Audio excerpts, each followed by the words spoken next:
அல்லாவை நாம் தொழுதால்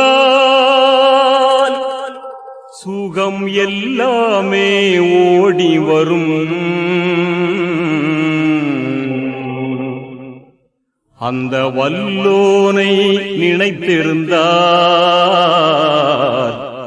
நல்ல வாழ்க்கையும் தேடி வரும்.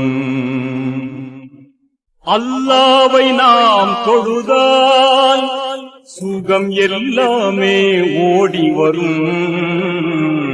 வல்லோனை நினைத்திருந்தால் நல்ல வாழ்க்கையும் தேடி வரும்.